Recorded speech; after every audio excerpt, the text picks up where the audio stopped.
maybe I'm just too like software engineer brain, but I still don't understand why more vendors don't just move more stuff to API. Because I'm like, okay, and this probably is super relevant to Browserbase's business model specifically in that like, okay, how, because in my vision, I imagine like agents probably buy most stuff on API. Okay. Well, yeah, I think agents can buy stuff with an API, but like, is the servicer, like whoever you're buying from, Yeah, going to also build you an an API? API. Which is another why sort of don't they browser-based today? Like, why? ideal, Yeah, which is like the DMV is not going to build an MCP. yeah. The like Because the you DMV is not profit incentivized. no, and it's Yeah. built for humans. Yeah, yeah. And like, I think that people are going to keep building software for humans and maybe in tandem build software for agents. I could see people going the API direction, but I have a hard time imagining a future where software and like internet businesses are built entirely for agents Yeah. and not humans and agents. But you're like, everything can be an API. Why isn't it? Well, because it's always an API under the hood. Like your Sure. browser, when it fills out the web form, does send an API somewhere, right? Mhm.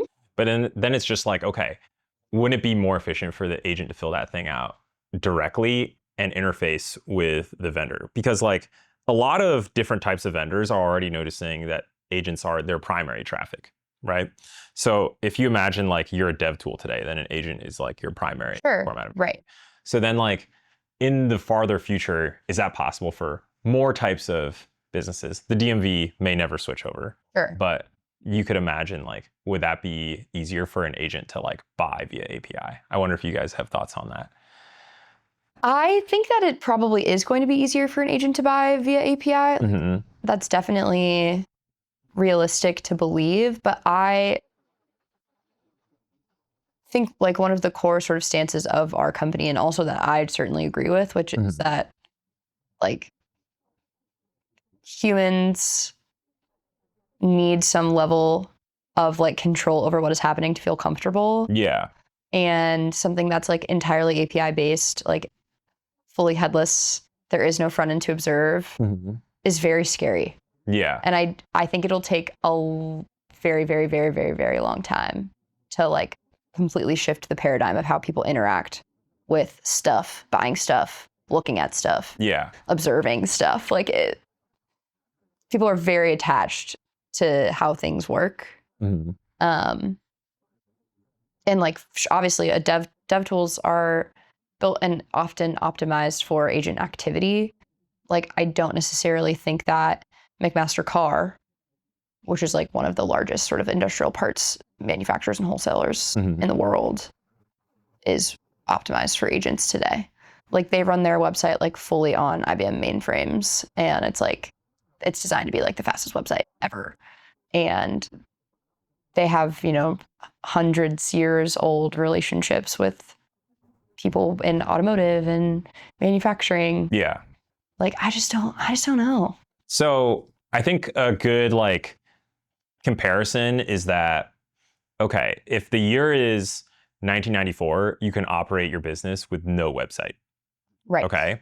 But then eventually, like when discovery moves to websites, you kind of need to have a website. Otherwise you're going to lose business. That's fair. Right.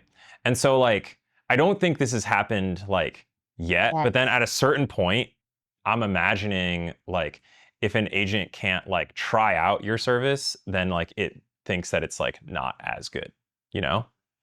And I don't know what the exact like product shape for, like I'm imagining it being like paid trial where an agent like tries out your thing.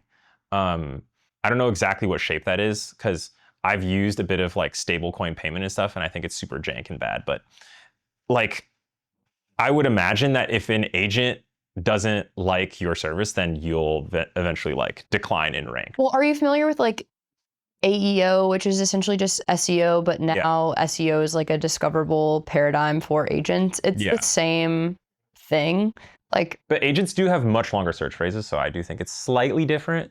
That makes sense. Like the search phrases are more robust, so then you have to like kind of pad the content further. The keyword selection is different. Okay, that makes sense. I'm not working on it. I just know that it's like a big thing that we're focused on. Yeah. We're actually kind of crushing at it. Except today, somebody posted on Twitter like, AEO, AppRicky, by the way, and it was like us ranked second behind somebody else, and I was just like, Who was the other company?